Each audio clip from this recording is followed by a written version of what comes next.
தமிழ்நாடுக்கு GST தரல, பேசுறியா? இல்ல.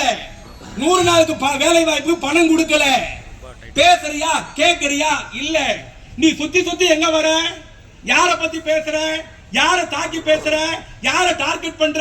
யார குறி வைக்கிற? யார் சொல்லி வைக்கிற? திமுக மட்டும் குறி வைக்கிற. என்ன காரணம்? மேல இருக்கிற முதலாளி திமுக மட்டும் தான் திட்ட சொன்னார், அதனால திமுக மட்டும் திட்டற. ஐயா, 2015 வெள்ளம் வந்தது, செம்பரப்பாக்கம் ஏரி திறந்து விட்டாங்க. சென்னை, திருவள்ளூர், காஞ்சிபுரம், செங்கல்பட்டு 4 மாவட்டம் முழுகி போச்சு.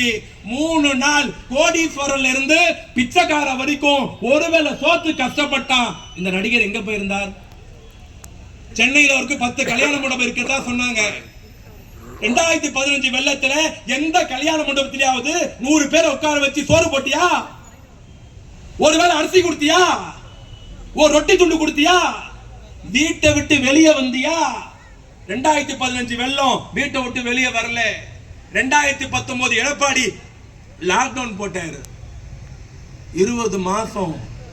இந்த ஊர்ல எப்படின்னு தெரியல, சென்னையில லாக்டவுன், வீட்டை விட்டு வெளியே வர முடியாது, வாடகை தரணும், கரண்ட் பில் கட்டணும், சோத்துக்கு வழி இல்லை, கஷ்டம். பல குடும்பங்கள் அழிஞ்சு போச்சு. அந்த நடிகர் வீட்டை விட்டு வெளியே வந்து 1 கிலோ அரிசி கொடுக்கல. 2021 வெள்ளம், வீட்டை விட்டு வெளியே வரல. இப்ப புயல், 2 மாசம் முன்னாடி சென்னையில புயல் வரணும்னா பாண்டிச்சேரி போச்சு, விழுப்புரத்துல மலை, திருவண்ணாமலை கோயில் மலையில இருக்கிற பாறை உருண்டு உழுந்து 7 குழந்தைங்க செத்து போச்சு.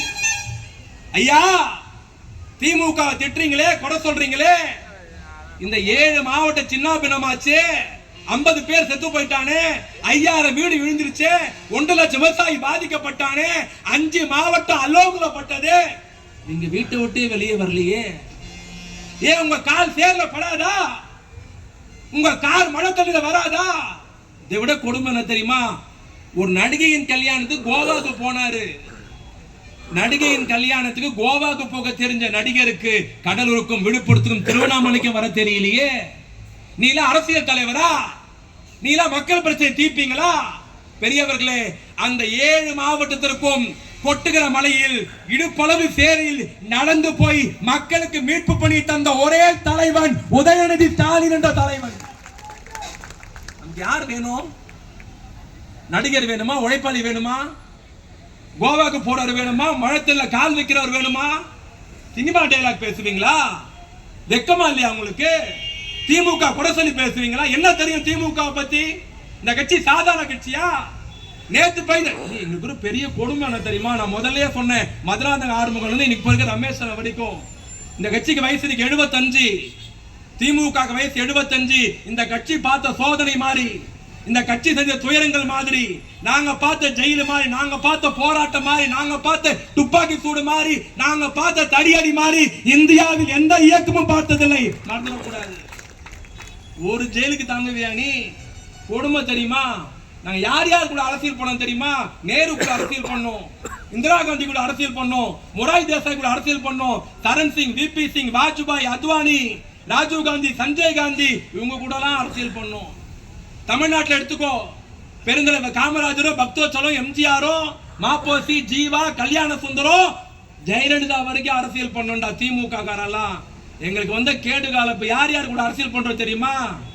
அணில் குஞ்சி, கரப்பாம்பூச்சி, ஆட்டுக்குட்டி, ஆமை. ஏன்னா நாங்க அரசியல மேடையில பண்றதா, வண்டலூர் ஜூல பண்றதாடா? வெக்கமால உனக்குலாம் இன்னைக்கு சொல்ல எழுதி வச்சுக்கோ. அந்த பக்கம் அந்த சீமான் ஒருத்தன் பேசுறான், இந்த பக்கம் இவன் பேசுறான், அவன் பேசுறானா, பேச விட்டு வேடிக்கை பார்க்கிறோம். என் தலைவன் கஞ்சாடை அசைந்தால் தமிழ்நாட்டில் எவரும் நடமாட முடியாது என்பதை நீங்கள் மறந்துவிடக் கூடாது. 200 ஜெயிப்போம் அல்ல, திமிர்ல இல்ல, அகங்காரத்துல இல்ல, ஆணவத்துல இல்ல, உங்கள் மீது இருக்கிற நம்பிக்கையில் அவ்வளவு செய்திருக்கிறோம். இன்னைக்கும் முதலமைச்சர் உழைத்துக் கொண்டிருக்கிறார், இன்னைக்கும் சுற்றி கொண்டிருக்கிறார். பெரியவர்களே, தாய்மகளே, எந்த முதலமைச்சர் இந்த முதலமைச்சர் இங்க போற இடத்துல அவரை அப்பா அப்பா அப்பான்ட்டு இன்னைக்கு கல்லூரி மாணவி முதல் ஸ்கூல் பசங்களை கூப்பிட ஆரம்பிச்சிட்டாங்க. இந்த ஆட்சி தொடர வேண்டும். இந்த ஆட்சி தொடர்ந்தால்தான் உங்களுக்கு பாதுகாப்பு, எனக்கு பாதுகாப்பு. இந்த ஆட்சி தொடர்ந்தால்தான் நாட்டு மக்களுக்கு நன்மை கிடைக்கும். இந்த ஆட்சி தொடர்ந்தால்தான் உரிமை தொகை தொடர்ந்து கிடைக்கும். இந்த ஆட்சி தொடர்ந்தால்தான் பெண்களுக்கு கல்வி கிடைக்கும். இந்த ஆட்சி தொடர்ந்தால்தான் சிறுபான்மை மக்களுக்கு பாதுகாப்பு கிடைக்கும். இந்த ஆட்சி தொடர்ந்தால்தான் தாழ்த்தப்பட்ட மக்கள் கை தூக்கி விடப்படுவார்கள். இந்த ஆட்சி தொடர்ந்தால்தான் பிற்பட்ட மக்களுக்கு சலுகை கிடைக்கும். இந்த ஆட்சி தொடர்ந்தால்தான் திருநங்கைகளுக்கு மரியாதை கிடைக்கும். இந்த ஆட்சி தொடர்ந்தால்தான் முதியோருக்கு பாதுகாப்பு கிடைக்கும். இந்த ஆட்சி தொடரட்டும். கோட்டையில ஸ்டாலின் ஆளட்டும். நன்றி, வணக்கம்.